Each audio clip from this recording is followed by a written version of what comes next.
leading the way with important local coverage. You're watching WISN 12 News at 9. And there's breaking news here at 9. A 1-month-old baby shot. The new information coming into our newsroom right now.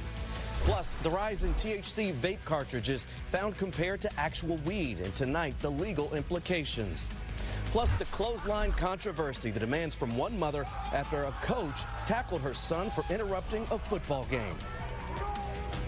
And we start with that breaking news here at 9 o'clock at 107th and Fond du Lac in Milwaukee. That's where police are gathered. They say that a 1-month-old infant was shot along with a 20-year-old woman. We are working to find out if that infant and woman are related. Police say both of them suffered non-life-threatening injuries. We have a crew there at the scene. Our Sarah Tamer, as soon as we establish a connection with her, we'll get some updated information from her as well and pass it along to you here on air and on the 12 News mobile app. Now to Weather Watch 12 as the fog is back. Mark, it looks incredible from some of our weather cameras. It really is. Some of the prettiest pictures I've ever seen here with our Weather Watch 12 camera network. Really fascinating stuff here. I'm kind of geeking out on the cameras because we've got the fog, we've got the near full moon, and you've got the beautiful... All right, Mark, thank you. And today, prosecutors charged 2 brothers as kingpins of an illegal weed vaping operation. Tyler Huffines is facing 5 felony charges in the case. His brother Jacob has a history of drug charges and now faces even more. A prosecutor says the brothers got 13 gallons of liquid THC to run an operation out of a rented condo. Investigators say they found 31,000 vape cartridges filled with THC oil and nearly 100,000 more waiting to be filled by people working for the brothers. There'll be more arrests. I'm just going to stick to that right now. But there'll be more people taken into custody. And I don't have a timeline for that. There are different people that we've interviewed, we're going to interview, and I'm sure that we'll get more leads on. And that is because this investigation has stretched across the country. But questions still remain tonight. What happens if you are caught with a THC cartridge? 12 News' Matt Smith is live in Milwaukee with answers from investigators. Much more prevalent right now. And the big question, Matt, could people actually face jail time now? Yeah, so misdemeanor charges are actually a possibility, especially for repeat drug offenders and anyone who is arrested with the intent to sell any of the vape cartridges. Matt Smith reporting live tonight in Milwaukee. Matt, thank you. Now to that clothesline controversy. A local mother wants a Wilmot High School football coach fired. All because of that takedown right there. Her son ran onto the field during a football game, and a coach clotheslined him to take him down. 12 News' Terry Sater tonight with their story. School district said it would not discuss what consequences the coach could face, calling it a personnel issue. West Allis police are hoping you can help identify 2 people wanted in connection to a deadly stabbing. They released this surveillance photo of a man and woman on bikes near the area of 71st and Beecher early Sunday morning. A home security camera captured police and medics trying to save Ryan Sorensen, but he died at the scene.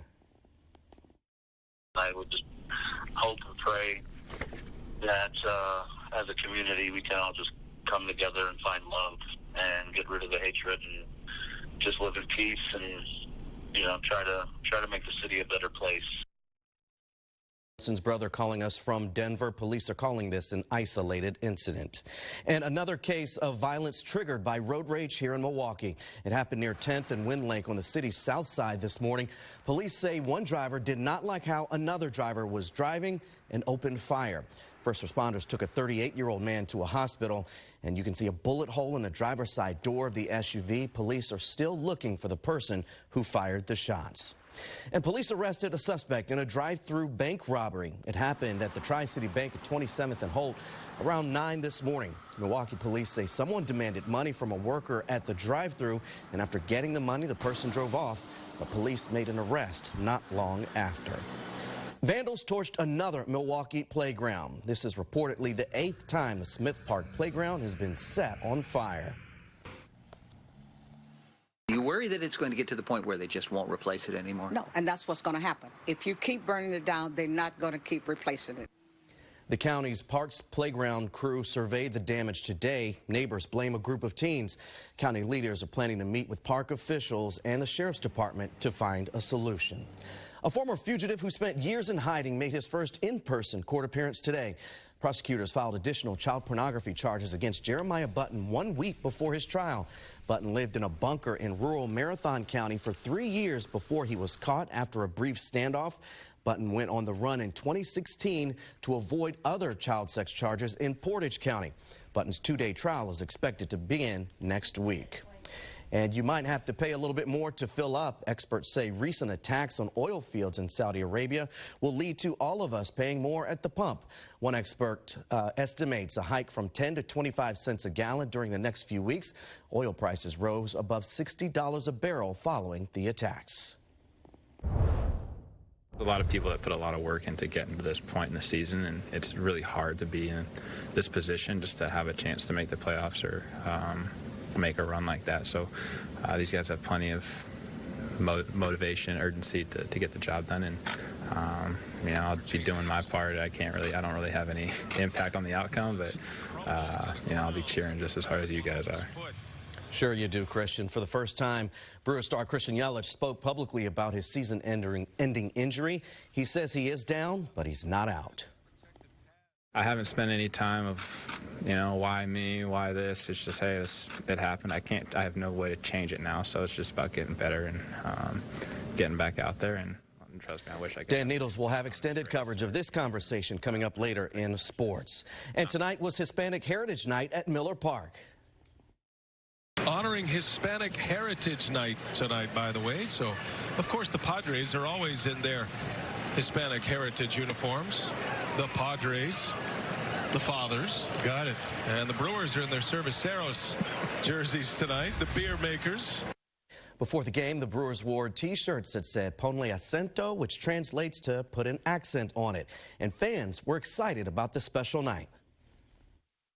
It's a good reason to get the family out for something a little bit different. We've been to other Brewers games, but this makes it a little bit special, especially for us being from Hispanic backgrounds. And the Brewers are leading 5-1 right now. Dan will have highlights of the game at Miller Park coming up in sports. Colin Kaepernick is now part of an Emmy-winning campaign. The Nike ad featuring Kaepernick won an Emmy for Outstanding Commercial at the 2019 Creative Arts Emmy Awards. The Dream Crazy commercial featured Kaepernick and other icons like LeBron James and Serena Williams. Kaepernick made headlines when he began kneeling during the national anthem as a protest to police brutality and social injustice. Dog the Bounty Hunter is now hospitalized. The medical care he is receiving. Plus, one man's effort to bring clean water to the Bahamas and the incredible invention he came up with. Plus, the recall that will have you checking your pantries and kitchens tonight. Beat the heat and save on energy costs with a retractable awning. Rain or shine, you'll... On WISN 12 News. A Milwaukee County bus strike looming. The bus drivers union votes down the latest contract proposal. I think everybody's prepared for a strike. We're tired at this point. We're frustrated. The issues the two sides are still battling over. A school vaping warning. When a sensor detects vaping signatures. Some schools going so far as to install vaping detectors. And where scientists found a rare two-headed rattlesnake. But first, here tonight at 10, a bus driver strike in Milwaukee County closer than ever. It's after the transit union voted down the latest contract proposal. 12 News' Caroline Reinwald is live outside union headquarters. And Caroline, when could a strike happen? Well, 84% of union employees voted against that contract. Severe lung disease linked to vaping in Wisconsin. State health officials confirm the increase today. 12 News' Matt Smith is live at Children's Hospital tonight. And Matt, schools are also issuing new warnings with students back in class. Derrick, state health officials say they are now aware of 30 have expressed interest. The schools are trying to figure out a way. They try to get their handles around this epidemic that you're seeing all over the news. And one of the first times we're hearing about these vape detectors, Matt, how do they work? Yeah, so Derek, the company says the detectors pick up on the chemicals that are released during vaping. Meantime, Children's Hospital here behind me, they are partnering with schools like the Elmbrook District to create new public service announcement and also host meetings for parents and students. Matt Smith live at Children's Hospital tonight. The New York State Health Department may have pinpointed the substance linked to vaping-related illnesses. Health officials say vitamin E acetate was found in almost all of the cannabis samples used by the people getting sick.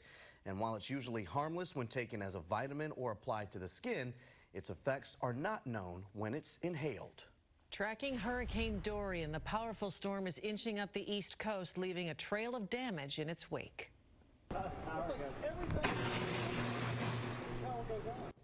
Dorian brought down power lines and dumped several inches of rain on Charleston, South Carolina. Streets there turned into rivers, drivers wading through the dangerous conditions. And that severe weather also rolled through North Carolina. New video shows the damage from a tornado in Emerald Isle.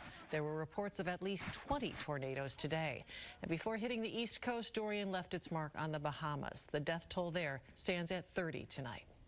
Let's get right to Chief Meteorologist Mark Baden with the latest on the track. Mark? Well, it just seems like Dorian's been with us for day after day after day, and you're right, it's been well over a week. This was a slow-moving storm, still slow-moving, but at least it is finally moving, and we'll start to talk about some major progress getting this away from the United States starting tomorrow, but it's really close.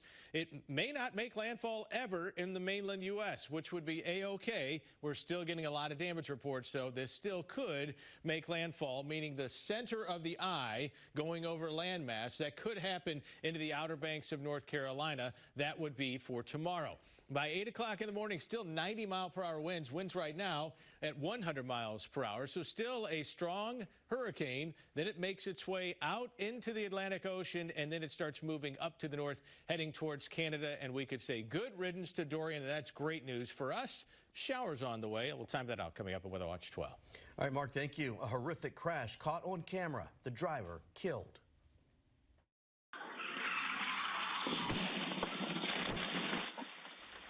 That was near 76th and Stark in Milwaukee around 12:30 in the morning.